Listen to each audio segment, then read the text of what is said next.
स्वयं माता पार्वती के चरणों तले मानो धरती खिसक गई जब उन्होंने देखा कि कालों के भी महाकाल महादेव अपना त्रिशूल एक ओर रखकर हाथों में चूड़ियां धारण कर रहे हैं और साड़ी ओढ़ रहे हैं।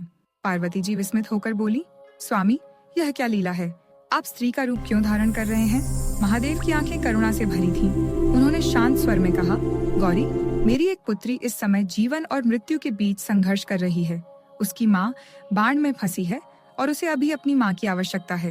यह कथा दक्षिण भारत की एक महान शिव भक्त रत्नावती की है। वह गर्भवती थी और प्रसव का समय निकट था। उसने अपनी माँ को बुलवाया था, किंतु अचानक कावेरी नदी में भयंकर बाढ़ आ गई और उसकी माँ नदी के उस पार ही अटक गई। इधर आधी रात का समय, बिजली की कड़क, चारों ओर सन्नाटा, घर में कोई नहीं।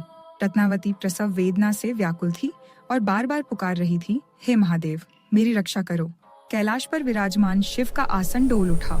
जब माँ पहुँच नहीं सकी, तब शिव ने स्वयं उसकी माँ का रूप धारण करने का निश्चय किया। अचानक रत्नावती के घर का द्वार खुला। सामने उसकी माँ के रूप में एक स्नेहमयी आकृति खड़ी थी। उसने रत्नावती को सहारा दिया, सिर गोद में रखा और एक कुशल दाई की तरह प्रसव कराया। पूरी रात वह स्त्री रूप में उसके साथ रही, उसे ढाढ़स बंधाया, भोजन कराया और शिशु को सुलाने के लिए मधुर लोरी भी गाई। प्रातःकाल बाढ़ का जल घटा और रत्नावती की वास्तविक माँ घर पहुंची।